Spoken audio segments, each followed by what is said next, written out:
The live TV, सच सबसे आगे।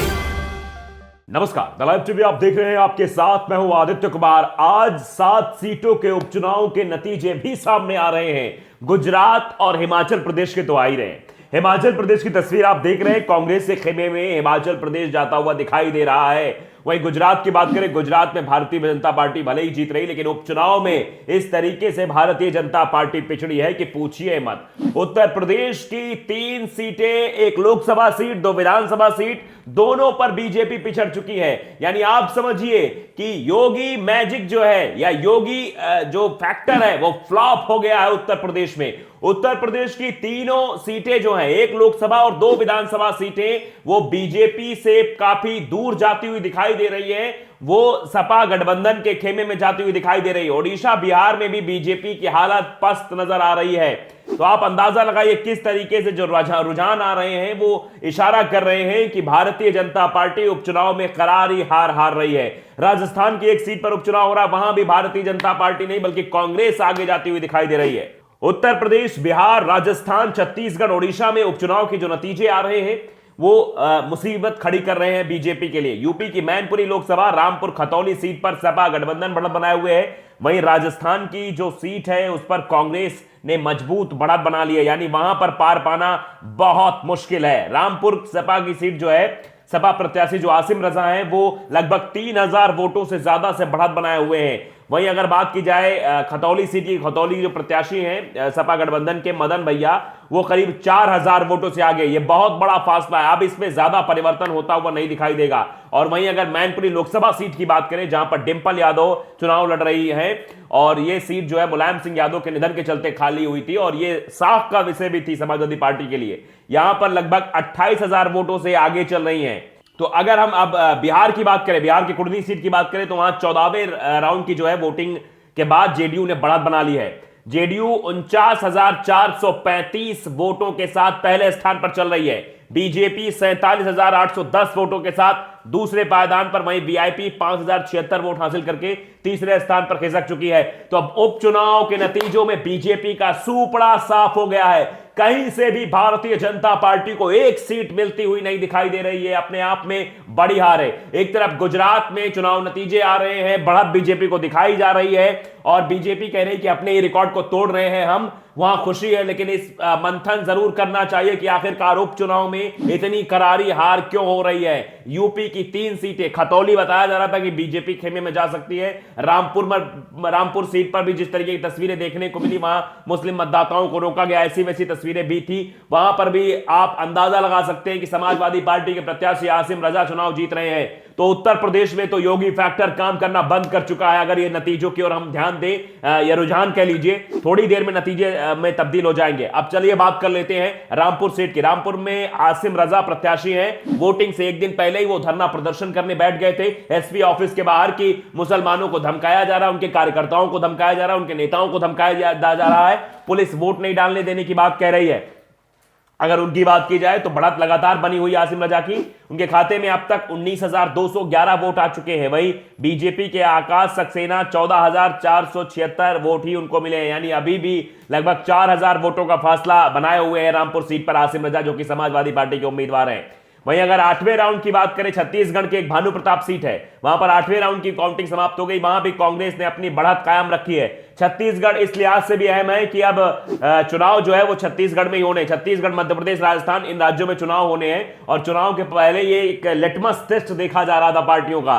तो यहां पर भारतीय जनता पार्टी करारी हार हो। यहां भानु प्रताप जो है उस सीट पर कांग्रेस ने अपनी बढ़त बना ली है। सीट पर कांग्रेस प्रत्याशी ने 12,680 वोट यहां हासिल किए हैं। वहीं अगर कुड़नी सीट की बात करें तो कुड़नी जो है 12वें राउंड की, पहले भी हमने आपको बताया, उससे पहले की जो बात कर दें कि वहां पहले ही जेडीयू प्रत्याशी जो है वो आगे चल रहे हैं। बीजेपी दूसरे पायदान पर पहुंच चुकी है। अब राजस्थान की बात कर ली जाती है। राजस्थान की जो सीट है, सरदार शहर जो सीट है, वहां पर कांग्रेस ने बढ़त बनाई है। राजस्थान भी इस लिहाज से अहम है क्योंकि राजस्थान में भी विधानसभा चुनाव 1 साल बाद होने हैं। वहां भी ये जो उपचुनाव है इसको काफी गंभीरता से देखा जा रहा था। इस उपचुनाव में भी बाकायदे बढ़त बनाई है कांग्रेस प्रत्याशी ने। 6ठे राउंड की काउंटिंग के बाद अनिल शर्मा जो है कांग्रेस के प्रत्याशी, उनको 67,46 वोट मिले। वहीं 26,215 वोट के साथ दूसरे नंबर पर दिखाई दे रही है अशोक पीचा, जो वहां की बीजेपी उम्मीदवार हैं।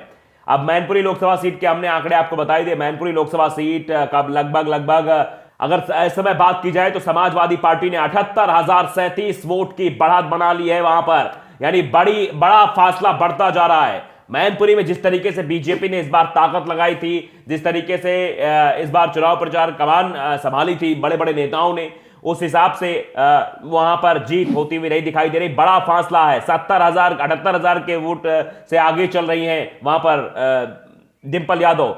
इस सीट पर उन्हें अब तक 1,62,136 वोट मिल चुके हैं। वहीं बीजेपी के जो रघुराज शाक्य है उनको महज 84,099 वोट ही मिले हैं।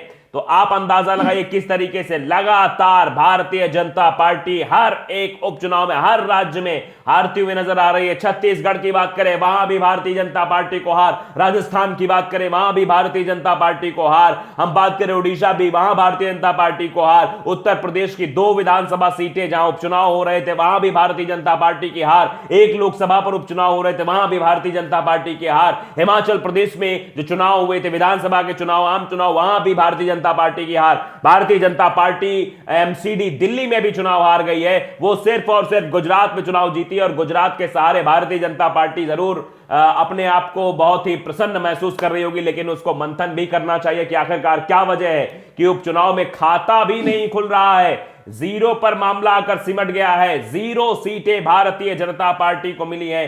अपने आप में यह बहुत बड़ी बात है और सवाल खड़े करता है कि आखिरकार क्या वजह है कि जनता मैंडेट नहीं दे रही, जनता पसंद नहीं कर रही है भारतीय जनता पार्टी के नेताओं को, क्योंकि जिस तरीके से प्रचार प्रसार की कमान मैनपुरी में भी संभाल रखी गई थी और केशव प्रसाद मौर्य लगातार बयानबाजी भी कर रहे थे कि इस बार हमने रघुराज शाक्य को उम्मीदवार बनाया है। शाक्य वोटर 3 लाख के करीब है, यादव वोटर तो केवल 4 ही लाख है। और उसके बाद अगर हम दलितों के वोट फैक्टर को देख लेंगे, अन्य वोटर्स को देख लेंगे तो हमारे खेमे में ये सब वोटर्स आ जाएंगे। लेकिन जिस तरीके से वहां समाजवादी पार्टी के डिंपल यादव जो प्रत्याशी है उन्होंने प्रदर्शन किया है, 78,000 वोटों से लगभग आगे चल रही हैं, इसलिए अब कहीं से भी चुनाव बीजेपी के पक्ष में जाता हुआ नहीं दिखाई दे रहा है। उपचुनाव खतौली सीट भी जो है हारती हुई बीजेपी दिखाई दे रही है। रामपुर सीट की बात करें तो आसिम रजा लगभग 5,000 वोटों से आगे बताए जा रहे हैं। तो जैसे जैसे काउंटिंग आगे बढ़ेगी अब इसमें ज्यादा फेरबदल नहीं होगा, क्योंकि लगभग 10वें राउंड तक की काउंटिंग हो चुकी है और अब ज्यादा राउंड नहीं होने हैं। 15-16 राउंड ऐसा बताया जाता है होते हैं, कभी कहीं ज्यादा भी होते हैं जिस हिसाब से वोटिंग होती है, लेकिन फिलहाल तो अब ये चीजें नतीजों में परिवर्तित होने वाली है। तो ये बेहद ही निराशाजनक कह सकते हैं इसको। और अगर बात की जाए हिमाचल प्रदेश भी भारतीय जनता पार्टी हार गई है। तो आप समझिए 3 बड़े चुनाव हुए थे, 3 क्या 4 कह लीजिए, उपचुनाव को हल्के में मत लीजिए, इसको भी ले लीजिए आप। पहला चुनाव दिल्ली एमसीडी का चुनाव, भारतीय जनता पार्टी 15 सालों से वहां पर काबिज थी। इस बार वहां पर आम आदमी पार्टी ने भारतीय जनता पार्टी को साइडलाइन कर दिया, वहां पर एमसीडी पर कब्जा कर लिया। उसके बाद गुजरात चुनाव, गुजरात में भले ही आम आदमी पार्टी ने थोड़ा सा कमबैक किया है, वहां कांग्रेस काफी नीचे चली गई है, बीजेपी भले ही जीत रही है, वहां खुश है बीजेपी। लेकिन उसके बाद अगर तीसरे चुनाव की हम बात करें हिमाचल प्रदेश की, तो हिमाचल प्रदेश में भी भारतीय जनता पार्टी हार रही है, कांग्रेस वहां सरकार बनाती हुई दिखाई दे रही है। बहुमत के आंकड़े तक लगभग जो है पहुंच रही है कांग्रेस। तो ये अपने आप में बड़ा सवाल है, क्योंकि इस तरीके से जो आंकड़े आ रहे हैं वो जो है मुश्किलें खड़ी कर रहे हैं बीजेपी के लिए। और फिर उसके बाद हम बात करें आखिरी यानी उपचुनाव की बात करें चौथे में, तो उपचुनाव में भारतीय जनता पार्टी 0 बटा सन्नाटा है। अभी के जो आंकड़े जो रुझान सामने आए उसमें 0 बटा सन्नाटा मिल रहा है, यानी 3-4 चुनाव हुए, 3 चुनाव में भारतीय जनता पार्टी हार गई है। सिर्फ एक जगह गुजरात में इज्जत बच पाई है। तो अब अंदाजा लगा लीजिए किस तरीके से एक बदलाव की बयार जरूर बह रही है। यह चुनाव इशारा है 2024 के लोकसभा चुनाव का, 2023 के विधानसभा चुनाव का, जो राज्यों में हो रहा है, मध्य प्रदेश, छत्तीसगढ़, तेलंगाना, राजस्थान, यहां पर जो चुनाव होने उनके लिए एक इशारा है। तो द लाइव टीवी को अगर आपने सब्सक्राइब नहीं किया, सब्सक्राइब जरूर करिए, बेल आइकन दबाइए ताकि सच खबर आप तक पहुंचती रहे। नमस्कार। द लाइव टीवी, सच सबसे आगे।